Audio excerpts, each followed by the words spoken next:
Hey guys, welcome to the Tyrannis guide update. It's part of the Frigate Pro guide. Now, the Tyrannis really hasn't changed much.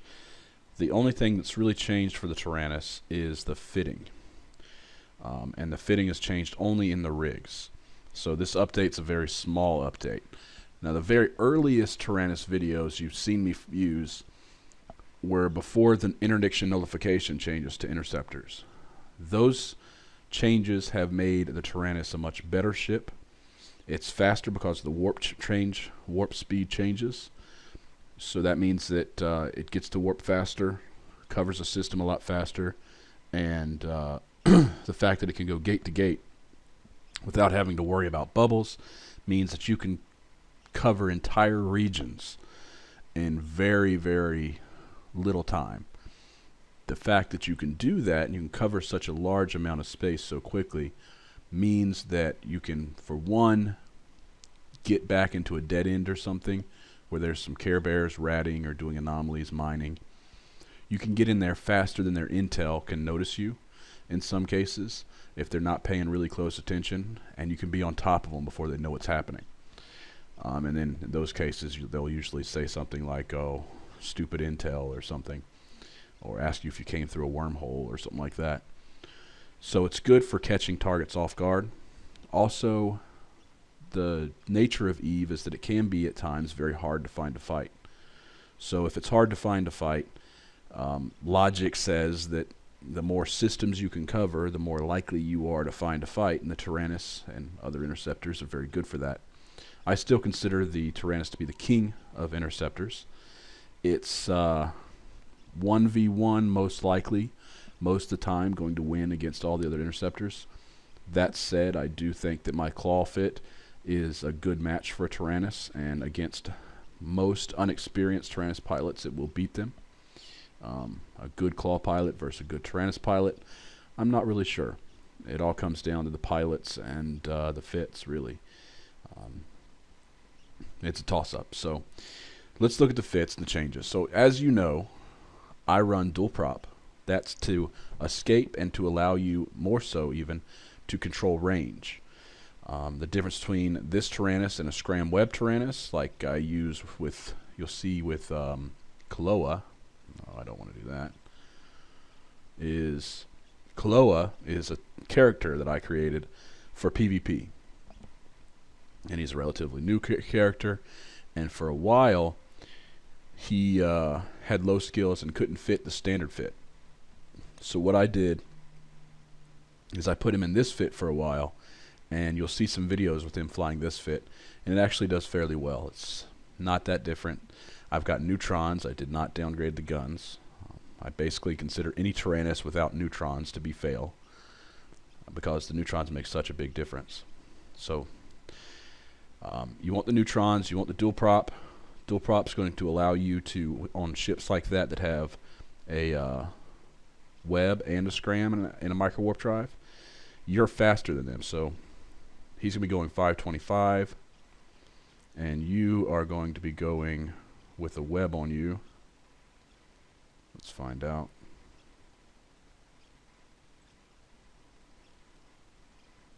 $721. That's overheated. You want to overheat in that situation anyway. So you would be the faster ship of the two, which means that you can control range. That's very, very important. So neutrons are crucial. Basic description as to why is because you're going to have null loaded, and the majority of your fights are going to go relatively quick. The majority of your fights are going to happen not in your optimal range, certainly not in the like 1K optimal range of Caldari Navy antimatter.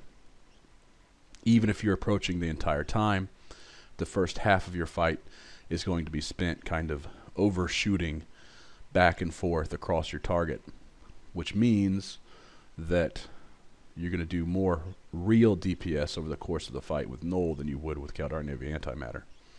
It also means if somebody tries to be tricky and range kites you, that you don't have to change ammo. You're already where you need to be. So that's that. We're going to talk about the new fit in just a second. One of the reasons for the null is against another Tyrannis, you're going to overload all the time in all your fights, pretty much, except against bigger ships, in which case you'll overload some of the time, as much as you can get away with. Against another Tyrannis, tactics are the same as I say in the guide. Orbit at 5k or keep at. It's up to you. Orbit's better to avoid fire if there's other ships on the field shooting at you. Keep at's better if you want to maximize tracking. So orbit at 5k, overload, null, overload afterburner, and because you have null and the majority of the Tyrannises you come up against, about 95% of them are going to have Caldari Navy antimatter loaded. You're going to kill them with taking very little damage in the process. You may not even get out of shield. And the Tyrannis is a structure tank. So let's look at what the changes are to the transfit. Up here, no. I put a more expensive warp scram on there. That's completely optional. It's not a change. It's just something that you can put on there if you feel like spending the extra money. The only real changes here, and also I went to a Tech 1 medium auxiliary power core instead of a Tech 2. That'll save you a small amount of ISK, not much. So as I added Tech 2 rigs. So first, a small hybrid burst aerator Tech 2, and that replaces 2 damage rigs. So it's not quite as good as 2 Tech 1s. As a result, you're at 235 DPS output instead of 240. It's a very, very small decrease in damage output. In return, you get a small transverse bulkhead 2, which is the rig that increases your structure hit points. The Tyrannis being a structure tank, that's ideal. So you end up with 4,239 hit points instead of 3,695. To give you an idea of how much structure tank you have, let's look at your effective hit points. Your shield effective hit points are 561. Your armor effective is 962. And your structure effective is 2,716. So if you add up your shield and armor, that's roughly 1,500 hit points. So you can see right there that almost 2/3 of your tank comes from your structure. What that means is that you are, from the start, kind of bait tanking your opponents. When an opponent comes to attack you and he sees you going into structure, he is more likely to stay on the field and to stay committed to the fight than he would be if he saw you with, a shield buffer tank, armor buffer tank. If he saw it was going real slow through your shield or your armor. When people see a ship in structure, they automatically think that they're about to get the kill. And this kind of causes their brains to go into this like tilt where they make stupid choices and they overextend themselves, giving you an advantage. So down to structure, he may be winning the fight, and all your shields are gone, all your armor. You're starting to take structure damage. And he's a shield tank, and he's still halfway through armor. He thinks he's winning, but he's not. He's only gotten through 1/3 of your tank, and you've already broken his primary tank, which means all you've got to get through is just a little leftover tank that he hasn't actually tanked, and therefore he's going to die really fast, and you're going to take hardly any more DPS after that point, because your damage control gives you 60% resist to everything in your structure. So your structure is 60%. Look at these shield and armor. None of these come close to 60. Even your highest resists aren't 60 in shield or armor. So that's a pretty solid structure tank you have down there. And that means that it opens you up to the possibility of getting multiple kills, keeping people on the field. Like, let's say 2 interceptors attack you. One gets you into structure and dies, and then he starts yelling at his buddy, "Oh, I got him in structure, finish him off, finish him off." And the other one runs in, thinking he can finish you off, not realizing that you've still got over half your tank left, more than enough to deal with him and get the second kill. So having the bait tank, the structure tank, allows you to bait and potentially get more kills. Also, you'll see in many fights, it's really, really tight trying to get out, and every extra hit point makes a difference as you're absorbing damage while you go through afterburner to micro warp drive, trying to work your way out of a fight using your dual prop to escape. One last thing I'm going to say about these fits, they will be in the comments. The first comment down, you'll see both these fits under the video, is implants. At minimum, I recommend you use these two implants, the SH603 and the MC803. The 603 is small hybrid turret damage, 3% extra, and the 803 is 3% extra structure hit points. So two great little bonuses. You can add more to that. I suggest you do add some little 1% up in there. Doesn't hurt. They're cheap. Doesn't hurt to lose them, so you might as well.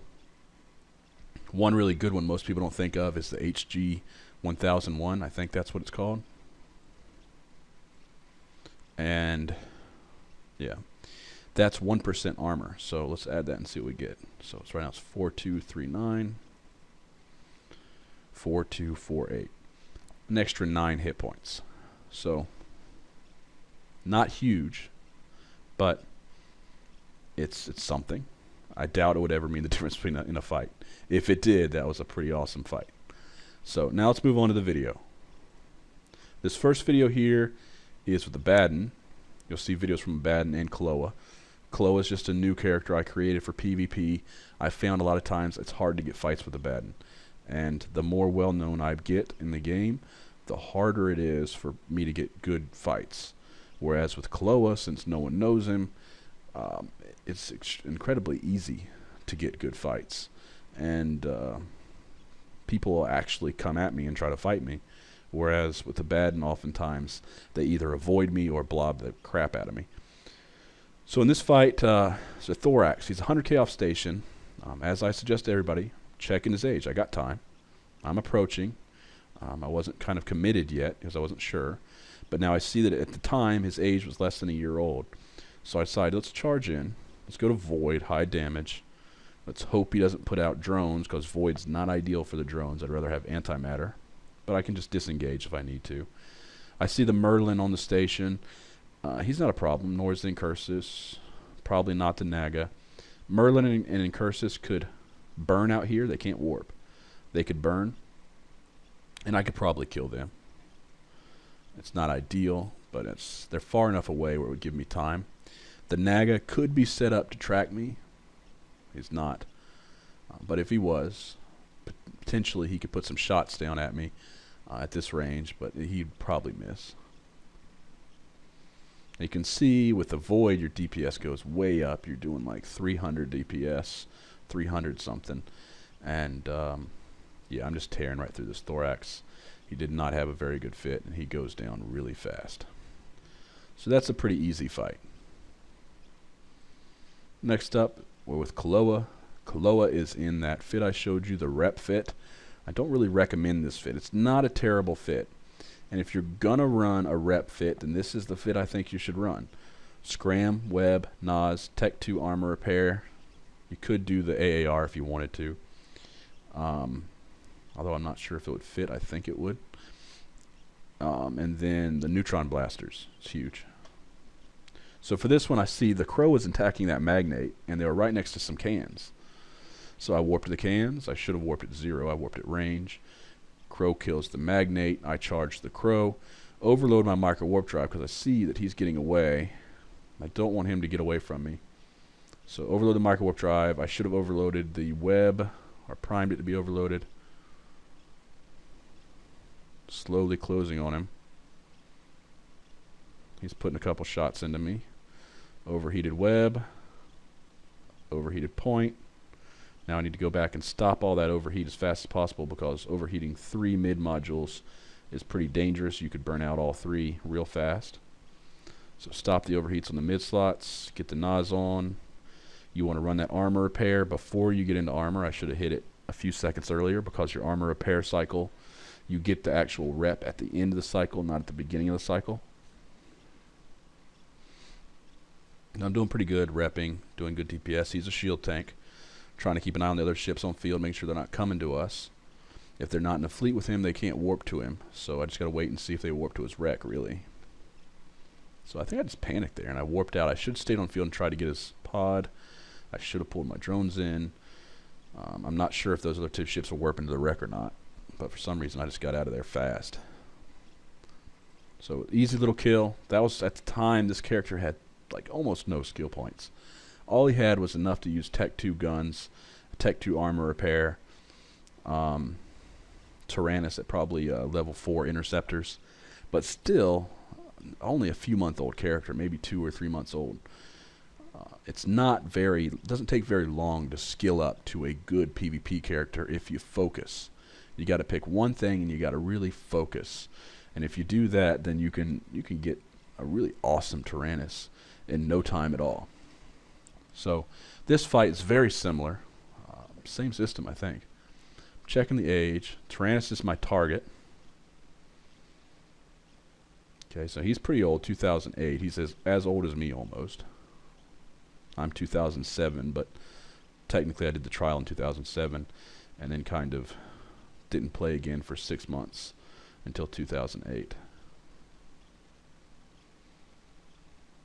So I'm going to warp down to that wreck that they're both sitting next to, the Purifier and the Tyrannis. The Purifier cloaks up, no big deal. So I'm going to go engage that Tyrannis, but to do so, I'm setting keep at to 5k. Now, orbit at 5k might be better here.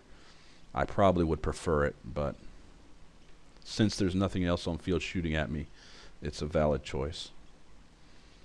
So you see, even without the dual prop, you still want to try to keep him at 5k if you can, because keeping him at range means that you're exploiting a difference in gun size and a difference in, probably in gun size.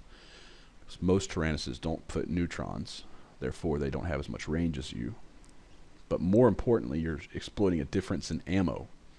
So he's using antimatter, I'm using null, and watch how much damage I take in this fight from him and his Purifier buddy. Remember, shield and armor are nothing.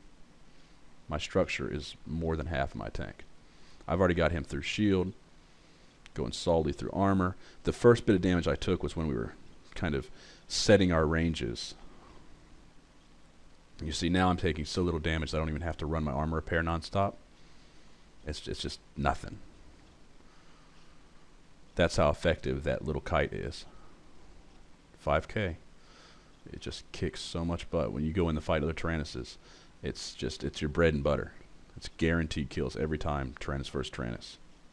And after all this time I've been teaching it, I still see so very few people using it. And I still get solid, like non-stop kills off that one little tactic.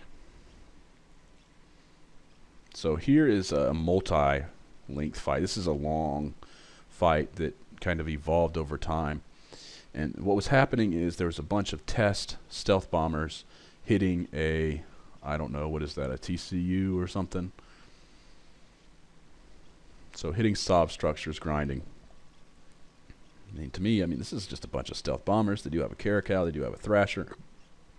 But overall, if I manage my ranges, I can just go in here and just have a field day killing stealth bombers. They don't have enough defense. So I'm on the first one. One thing I really got to be worried about is the Thrasher. I purposefully started the fight a little ways away from him so it'd be hard for him to get to us. First town goes down. On to the next one. No, I should have went on to the next one. Alright, I got scared and I warped off. I think I should have stayed. So I warp off. Let's fast forward. I come back, changing my angles that I come back at to try to be a little bit unpredictable as to where I land.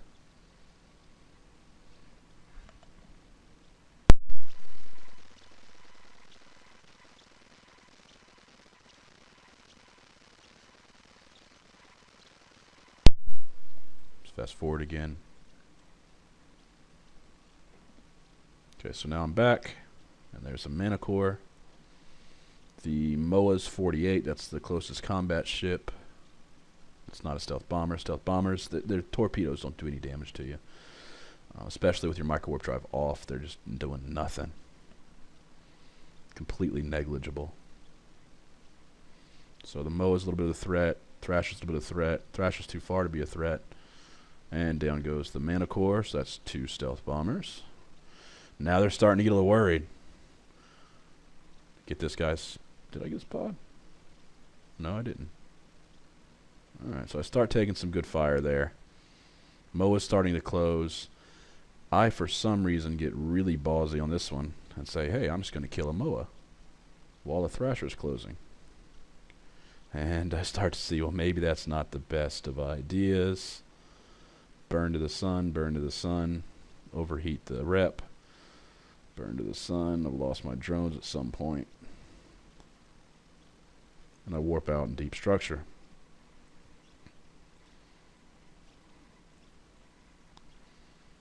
So, next video. It got broke up into multiple videos because this was back when I was using Fraps, and Fraps would break it up like every couple minutes would be broke up to a separate file. They're back. I had ran out to Taranis, repaired. Still didn't get drones, but repaired and came back. They're back at it. Now they've got a crow. I'm thinking, hey, I want to kill that crow first, then I'll go for the bombers. Charge the crow. I think I'm charging the crow. Maybe I'm just burning straight out because I feel like it's not safe. I wanted to try to drag that crow out. That's what I'm doing. Okay, so I'm dragging the crow out. And what's about to happen is really sad. This, I guess it's a valid tactic in PvP, but it's really not cool. Web. Scram. Start applying DPS. He stops shooting at me. And he warps off. While scrammed. That means he had at least 2 warp core stabilizers. At least 2. So it's like 0 risk. I'm going to come tackle you, but I'm not going to take even a little bit of risk trying to tackle you. Alright, so right now I'm trying to just size up the field. I'm trying to find a position, an entrance, some way to warp to something, or to get in there and put myself as far away from the Moa and Thrasher as possible, and Caracal, while also putting myself on top of some stealth bombers potentially. The crow I'm pretty much going to ignore for now on, because there's really nothing I can do to stop him. I warp to the crow and the mana core together, so I'm just going to ignore the crow. Kill his mana core buddy. So I've already killed 2 stealth bombers. That one cloaks or warps. I uncloak him, but then I'm already going for my next target. Should have turned around on him, but whatever. Go for the hound.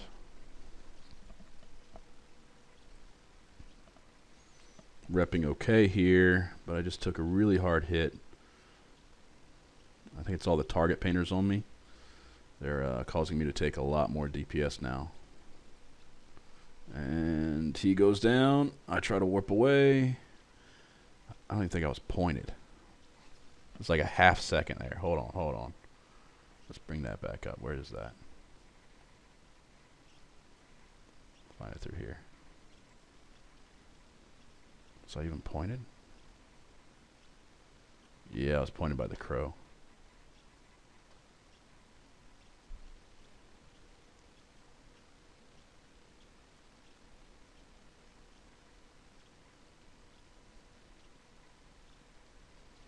Well, oh well. But I got the other stealth bombers. So I got 3 stealth bombers. They run 40, 50, 60 mil each. Lost 1 Tyrannis, 20 mil, 30 mil, something like that. Then that one's just showing me dying pretty much. And here's Cloa versus a Raptor. Basically what happened here is I jumped in to EC from Taranis. There's a Raptor 107 away. I decide, okay, what are we going to do? I'm going to approach him. His little thorax buddy's going to try to get in on the fight. He's too slow to really get to us or do anything. So I'm just approaching the Raptor, keeping in mind that the Raptors can be pretty decent ships. I still am pretty confident I can take him easily. Most of the time, they're pretty terrible ships, the Raptors. but not my Raptor. My Raptor is pretty awesome. Going through him pretty fast. He's most likely a shield tank, almost certainly. So I was already through his tank. It's just a matter of getting off the last few shots, and he's down. Thorax is charging, but he's still 40k off. He's no threat to me. Most Thoraxes are blasters, meaning all I have to really be worried about is a web at 13k, hit my keep at 100. Oh, I messed up and let's keep at 5,000. That was a mistake. I think I realized it and turned around. I'm used to having keep at set at 100k and my orbit set at whatever my orbit is. So I kind of screwed up there. Usually my keep at is my kind of get away from me button. You're getting too close, get away from me.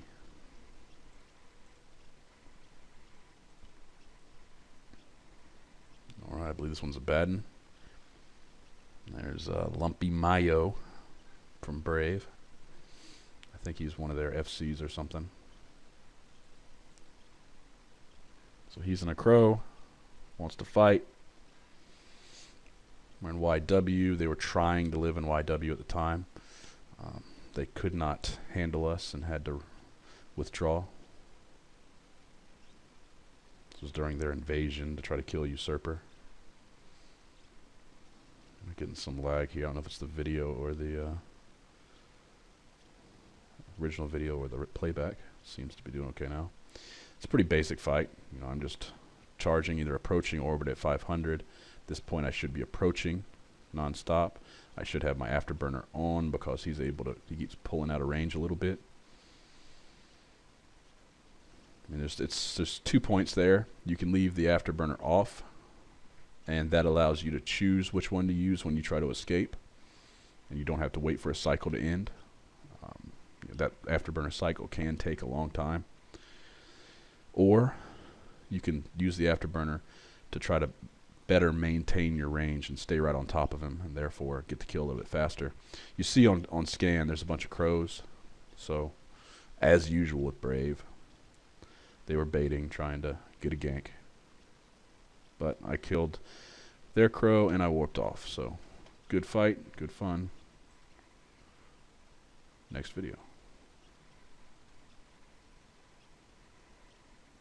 So here we go. Tyrannis versus Claw. Death, so I must have died. Again against Brave. Oh, I think I get blobbed. Ganked. So I go for the Rifter. Looks pretty good. What I was doing most of the time in these fights is I was working on isolations. So you see how most of these ships here are 120, roughly. That means that it'll take too long for them to burn to me. It'll be difficult for the Tornado to put any DPS on me at this range. And the only ship out there that can warp directly to me is the Catalyst. And the Claw, being fast, he can get on top of me pretty quickly. But I should be able to kill the Rifter before the Claw can really do much to me.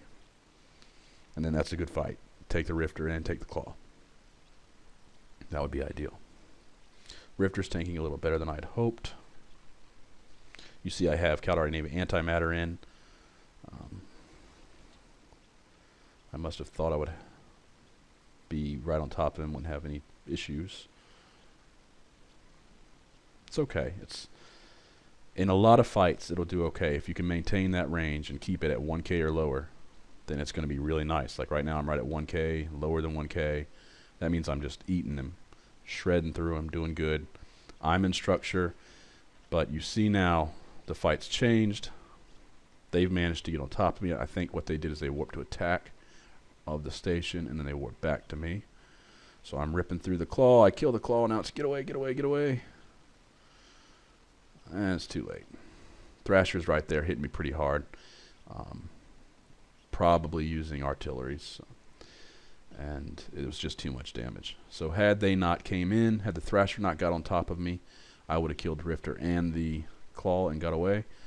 Unfortunately, didn't happen, but I got 2 kills, so I was happy with that.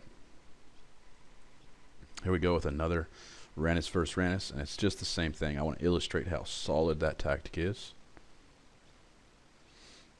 Just orbit at 5k, overload your afterburner, load null, overload your guns. Get the drones out, try to get DPS on before they do.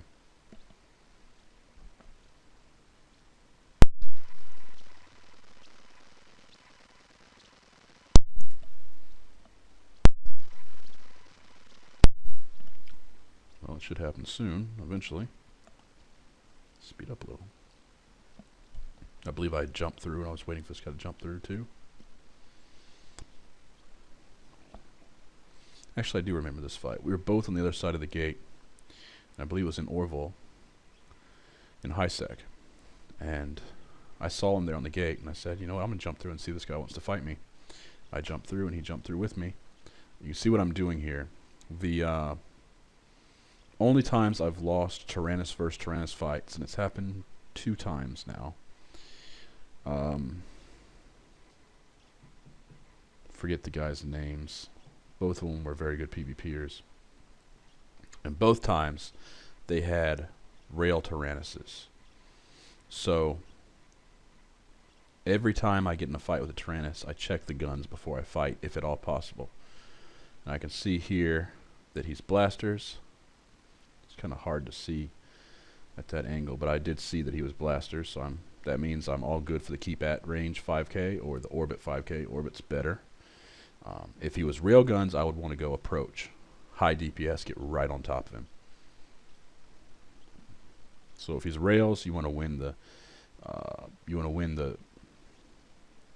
DPS battle. If he's blasters, you want to win the kite battle. We were relatively close in damage. Then I was able to establish my 5K, and as soon as I got out to 5K, his damage output pretty much dropped to nothing, while my damage output stayed solid, and I finished him off. So again, another win for the Tyrannis versus Tyrannis tactic and the dual prop. It's just a really, really solid tactic. So now we're back with Kloa, except this time I believe I might be in a comet. I'm in a comet, yes. Okay. So I warped to a belt, Braves home system way back when, Barliget.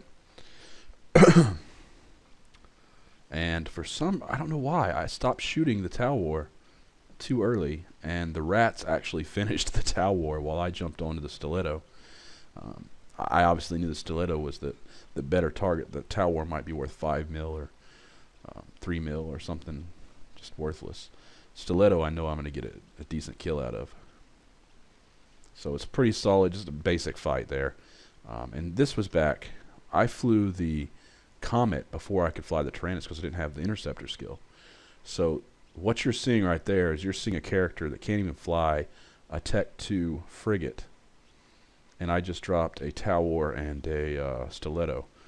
So a lot of people think it's all about character age, and it's just not true.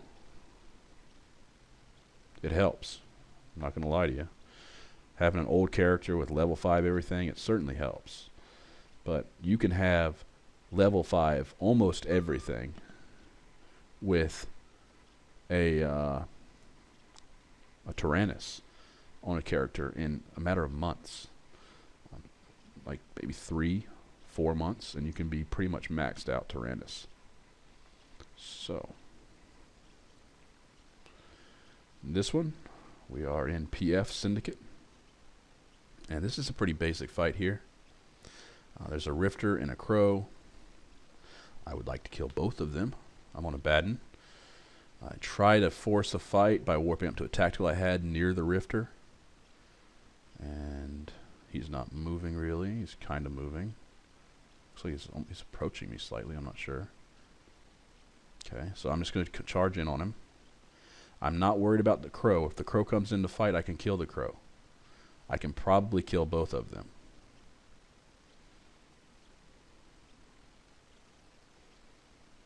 Since I can't primary the Crow and kill it first, I'll just take the Rifter and see if it brings the Crow in on me. I want to really try to maximize my DPS on this Rifter. I'm using Caldari Navy Antimatter again. So I really wanted to tear him down fast before the Crow got there.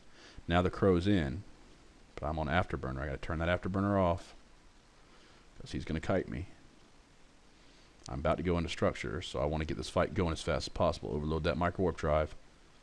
get on top of him. Now, the fact that I'm using Tyrannis antimatter instead of null means that on my overshoots, like I'm doing right now, my DPS is much less than it should be. I'm only doing good DPS right there, right on that pass when I come back for another overshoot pass. And luckily, it was enough to kill him and finish it off.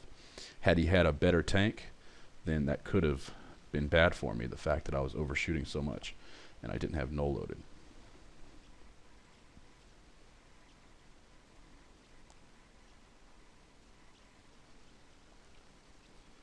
Here we are in PC9 Syndicate. We got a Crow and a Malediction. I'm not sure who this was. Oh, it was Ivy League. Eve Uni. So they're bringing him back up. I want to fight. I don't want to fight the Saber and the Airzu, so I'm going to draw them off gate. Basically, I jumped in and burned off gate. Wait until I'm roughly 100 from the guys I don't want to fight. Just over. Turn in, turn in, turn in. Turn in, dude. I'm really pushing it. I pushed that Saber all the way out to 150. I wanted to make sure he didn't get to me. And the Airzu. Alright, so I really pushed that.